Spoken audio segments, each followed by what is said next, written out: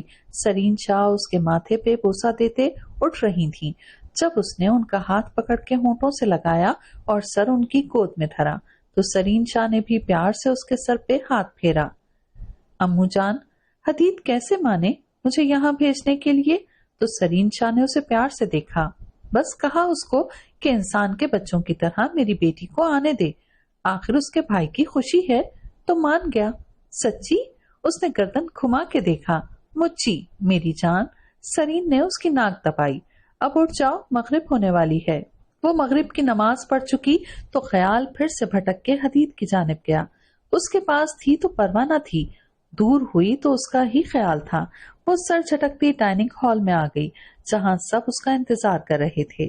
اس کو دیکھتے ہی زین شاہ کی آنکھوں میں چمک اتری، مگر وہ تو سب کو سلام کر کے چیئر گھسیٹ کے بیٹھ گئی، ایک نظر پھولے سے بھی اس پہ نہ ڈالی، جبکہ وہ اس کو دیکھ کے اپنی آنکھوں کو سیراب کر رہا تھا۔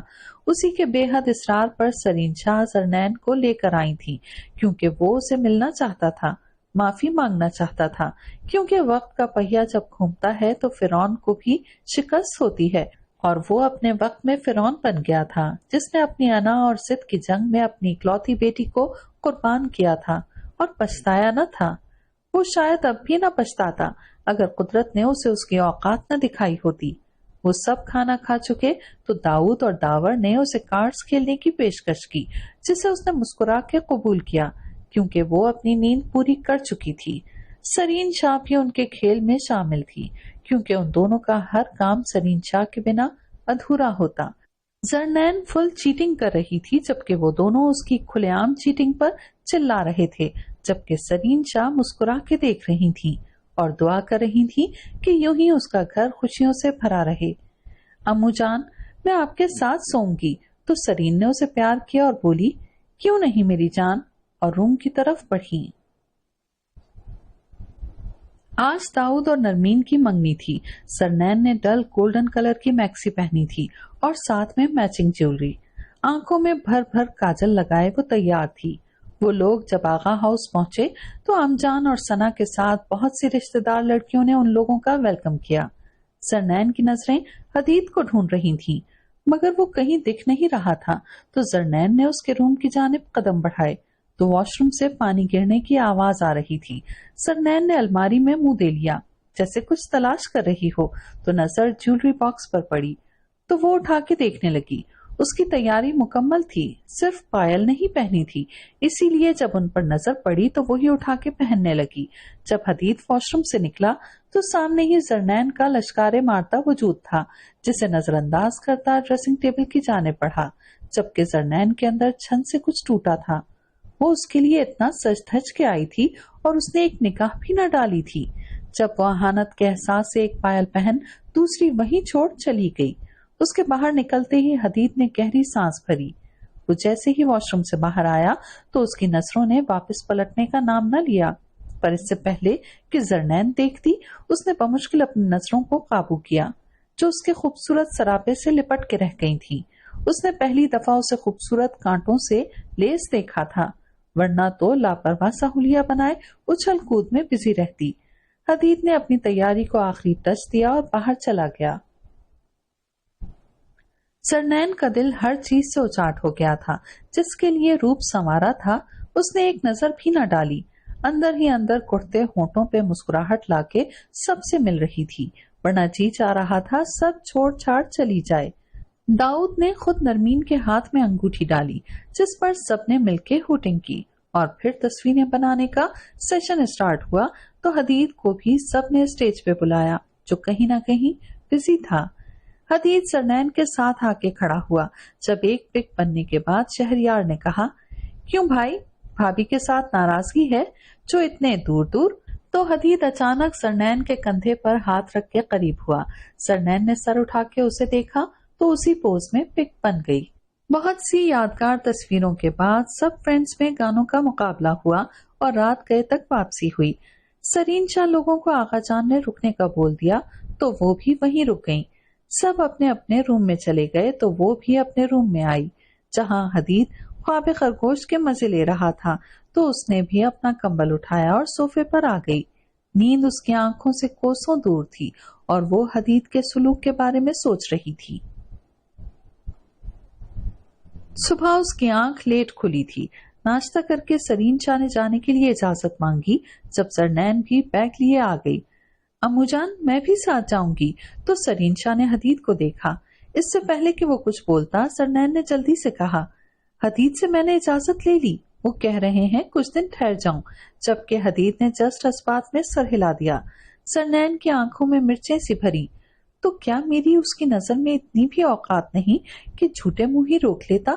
وہ بھاری دل سے وہاں سے چل دی۔ وہ جیسے ہی زین مینشن میں پہنچی تو جیسے زین شاہ انہی کے انتظار میں تھا۔ جب سرنین منہ پھیر کے اس کے قریب سے گزرنے لگی تب زین شاہ نے اس کا ہاتھ تھام لیا۔ سرنین نے پہلے تو حیرت سے اس کی جانب دیکھا، پھر غصے سے اس کا ہاتھ چھٹک دیا۔ آپ کی ہمت بھی کیسے ہوئی مجھے چھونے کی؟ آپ لگتے ہی کیا ہے میرے؟ غصے سے چلائی۔ کس حیثیت سے آپ نے میرا ہاتھ پکڑا؟ میرا ہر رشتہ ٹوٹ چکا ہے آپ سے مسٹر زین شاہ۔ اسی دن میرا باپ مر گیا تھا جب آپ کی انا نے مجھے 2 کوڑی کا کیا تھا۔ کیا حیثیت تھی میری آپ کی نظر میں؟ سمجھ لیا تھا میں نے 11 سال میں۔ آپ کی کون کون سی زیادتی بھولوں؟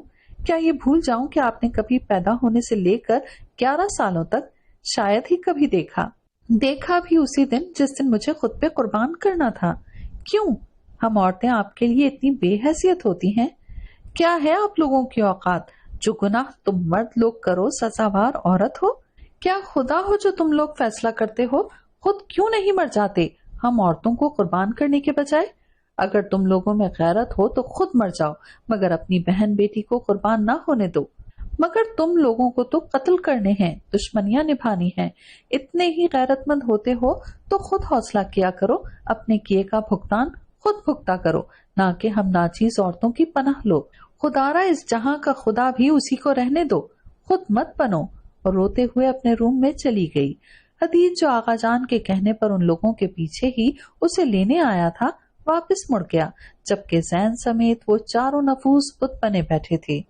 کہہ تو وہ سچ ہی گئی تھی، عورت مرد کی غیرت ہوتی ہے، چاہے بیٹی ہو، ماں ہو، بہن ہو یا بیوی، تو کیوں اپنی جان بچانے کے لیے اس غیرت کو نیلام کیا جاتا ہے؟ کب تک عورت مرد کی کرنی بھگتے؟ مرد اپنے جرم کی سزا مرد کی طرح بھگتے، نہ کہ کائر کی طرح عورت کی آڑ لے۔ بہت سے دن اسی ٹینشن کے ماحول میں گزر گئے۔ جب زین نے پھر سے زرنین سے معافی مانگی تو وہ بھی اپنی انا کو قائم نہ رکھ سکی۔ آخر کو اس کا باپ تھا جو پہلے ہی اپنے کیے جرم کی سزا اس دنیا میں پا چکا تھا، اور معاف کرنے والا تو رب کے بہت قریب ہوتا ہے۔ اس نے زین کو معاف کیا، جیسے خوشی کی لہر سب میں دوڑ گئی، اور جیسے سرین شاہ کی زندگی میں چبھا آخری کانٹا بھی نکل گیا۔ ہر روز کبھی تینوں بہن بھائیوں کے ہنسنے تو کبھی لڑنے کی آوازیں آتی۔ ویسے بھی یونی سے انہیں فری کر دیا گیا تھا، اسی لیے وہ پڑھائی میں بزی رہتی۔ جب پڑھتے ہوئے اچانک اسے چکر آیا اور وہ بے ہوش ہو گئی۔ سرین شاہ اسے ہاسپٹل لے کے گئی تو سرین شاہ کی خوشی کا کوئی ٹھکانہ نہ رہا جب اسے پتا چلا وہ نانی بننے والی ہیں، جبکہ زرنین کو سمجھ نہ آئی وہ خوش ہو یا غمگین، کیونکہ وہ تو یہ بھی نہ جانتی تھی حدید کا کیا ری ایکشن ہوتا ہے۔ اسی لیے اس نے سرین شاہ کو منع کیا کسی کو بھی بتانے سے، تو سرین شاہ نے حیرت سے اسے دیکھا تو وہ جلدی سے مسکرا کے بولی، میں خود بتاؤں گی نا، ابھی سیمسٹر تو ہونے دیں، ورنہ آغا جان اور ام جان مجھے آ کے لے جائیں گے۔ اس نے جلدی سے بہانہ گھڑا، جس پہ سرین شاہ بھی خاموش ہو گئیں، جبکہ وہ آرام سے پیپر دینے لگی۔ جس دن اس کا آخری پیپر تھا اسی دن ام جان اور آغا جان اسے لینے آ گئے تھے۔ سرنین ان لوگوں کی خوشی کی خاطر آ گئی، ورنہ تو حدید کی بے اعتنائی اسے روز رلاتی۔ سرین شاہ نے اس کی پریگننسی کے بارے میں ام جان کو بتا دیا تھا، جس سے سب بہت خوش تھے۔ رات گئے تک وہ نرمین اور ثنا کے ساتھ بیٹھی رہی۔ جب انہوں نے نیند آنے پر اسے باہر کی راہ دکھائی تو وہ جلتی کڑتی انہیں گالیاں نکالتی روم میں آ گئی، جہاں حدید گہری نیند سو رہا تھا، تو وہ اسے اتنے دنوں کے بعد دیکھ کر کافی دیر تکتی رہی اور پھر صوفے پہ جا کے سو گئی۔ صبح آنکھ کھلی تو زرنین نے خود کو صوفے سے نیچے محو استراحت فرمایا۔ رات کو کسی وقت وہ شاید نیچے گر گئی تھی۔ اس نے بال سمیٹتے بیڈ پر نظر ڈالی جو خالی تھا۔ مطلب وہ بھی مجھے نیچے گرے دیکھ چکا ہے۔ اسے شرمندگی نے گھیرا اور نماز پڑھنے اٹھ بیٹھی۔ حدید روم میں نہیں تھا، سردی بھی زوروں پر تھی۔ وہ ناشتے پر باہر آئی تو سب اس کا ویٹ کر رہے تھے، سب اس کا یوں خیال کر رہے تھے جس سے وہ کانچ کی گڑیا ایک وہی بے اعتنا تھا جس سے سب سے قریبی رشتہ تھا۔ ناشتہ کرتے زرنین کی نظریں حدید کو ڈھونڈ رہی تھیں، جو روم میں بھی نہ تھا اور اب ناشتے پر بھی۔ زرنین کا پورا دن بے کل گزرا۔ ایک تو طبیعت گری گری سی تھی، اوپر سے حدید کا اتا پتا نہ تھا۔ وہ بے چین سی یہاں وہاں چکر لگاتی رہی، پر رات کا کھانا کھا کے سب اپنے کمروں میں چلے گئے تو وہ بھی اپنے کمرے میں آ گئی اور صوفے پہ ٹیک لگا کے اس دشمن جاں کی بے حسی کے بارے میں سوچتے ہوئے کب آنکھ لگی خبر نہ ہوئی۔ حدید رات کو دیر سے گھر پہنچا۔ زمینوں کا کوئی مسئلہ تھا جس میں آج کل وہ مصروف تھا۔ روم میں آیا تو زرنین کو بیٹھے بیٹھے سویا پایا تو اس کی بے آرامی کا سوچ کر اسے باہوں میں اٹھایا اور بیڈ پر لٹانے لگا۔ جب زرنین کی آنکھ کھل گئی اور خود پہ جھکے حدید کو پرے دھکا دیا۔ اسے نہیں پتا تھا وہ کیا کر رہی ہے، کیونکہ سوتے میں وہ ہڑبڑا گئی اور ڈر کے اسے پرے دھکیل دیا۔ جب حدید نے اسے بازو سے پکڑ کر کھینچا، مسئلہ کیا ہے تمہارا؟ تم کون سا دنیا کی انوکھی بیوی ہو جسے شوہر نے چھو لیا تو گناہ ہو جائے گا؟ جب زرنین نے بھی دو بدو جواب دیا، محبت سے مانگیں گے تو سب کچھ نچھاور کر دوں گی، پر میں کوئی پپٹ نہیں جسے جب چاہا جہاں چاہا موڑ لیا۔ جیتی جاگتی انسان ہوں، کوئی آپ کا دل بہلانے والی گڑیا نہیں جسے آپ اپنی ضرورت کے تحت استعمال کریں۔ بہت برا لگتا ہے میرا چھونا تمہیں۔ حدید نے اس کا ہاتھ جھٹکا۔ ٹینشن مت لو، جا رہا ہوں ہمیشہ کے لیے تمہاری جان چھوڑ کے امریکہ۔ اور اپنا بیگ اٹھا کے الماری سے کپڑے نکال نکال کے بیگ میں بھرنے لگا تو جیسے زرنین کی جان کسی نے اپنی مٹھی میں لے لی اور اس نے اس انا کی جنگ میں ہارنے کا فیصلہ کیا اور اس کے قریب آئی اور کپڑے اس کے ہاتھ سے لیے۔ جب اس نے اس کے ہاتھ چٹک دیے، اب اور کیا باقی ہے؟ حدید پلیز مت جائیں۔ کیوں نہ جاؤں؟ اچانک حدید نے اس کے دونوں بازو پکڑ کے کھینچے تو وہ درد سے پلپلا اٹھی۔ حدید اگر آپ نہ رکے تو میں کیسے جیوں گی؟ تھک گئی ہوں لڑتے لڑتے، آپ سے دوری اب سہ نہیں سکوں گی۔ آپ کا وجود مجھ میں سانسیں لے رہا ہے۔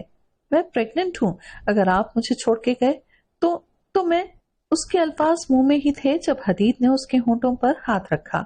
کون کمبخت تمہیں چھوڑ کے جا رہا ہے لٹل فراگی؟ اسے قریب کرتے ہوئے بولا۔ تو اس لیے روک رہی ہو مجھے؟ حدید نے خفگی دکھائی۔ یعنی تمہیں میری تو کوئی ضرورت نہیں، جسٹ بیبی کے لیے روک رہی ہو؟ تو زرنین نے جلدی سے کہا۔ میں نے کب ایسے بولا؟ میں تو اس لیے روک رہی ہوں کیونکہ مجھے اپنے بیبی کے بابا سے محبت ہے، اور اپنا سر اس کے سینے سے ٹکرا لیا تو حدید اس کی محبت کے خوبصورت انداز پہ مسکرا اٹھا اور اس کو باہوں میں بھرتے ہوئے کہا، میں بھی تم سے پیار کرنے لگا ہوں، بس عزت اور انا کے پرچم کو بلند رکھنے کی کوشش میں اظہار نہیں کر سکا۔ تم میری ضرورت نہیں، محبت ہو جس سے مجھے عشق ہونے لگا ہے۔ جبکہ زرنین اس کے اظہار سے خود کو معتبر سمجھنے لگی، کیونکہ محبت میں مان جسے ملتا ہے وہی آسودہ ہوتا ہے۔ اگر محبت ہو تو انا کو مار دینا چاہیے۔ آج تو کوئی پابندی نہیں ہے نا؟ حدید نے مسکراتے ہوئے اس کا چہرہ اپنے ہاتھوں میں تھاما تو زرنین کا سر بمشکل نہ میں ہلا جب حدید نے اسے باہوں میں سمیٹتے ہوئے کہا، آج تو کر دو اقرار کہ تیری روح میں اتر جاؤں، سمیٹ لوں تجھ کو خود میں کہ روح کو معطر کروں، تیری زلفوں میں اتروں شام کی طرح، تیرے چہرے پر سویرا کر جاؤں، برس جاؤں کسی بادل کی طرح، تیری روح کو جل تھل کر دوں۔ اس کی شاعری کی کوشش پہ زرنین کی ہنسی نکل گئی اور چاند اس کی ہنسی پہ مسکرا اٹھا۔ خوشیاں اور غم زندگی کا حصہ ہیں اور اندھیرے کے بعد ہی اجالا ہے۔ یہ ناول تو پہنچا اپنے اختتام تک، بہت جلد حاضر ہوتے ہیں کسی نئے ناول کے ساتھ۔ تب تک اپنا خیال رکھیے گا، دعاؤں میں یاد رکھیے گا۔ اللہ حافظ۔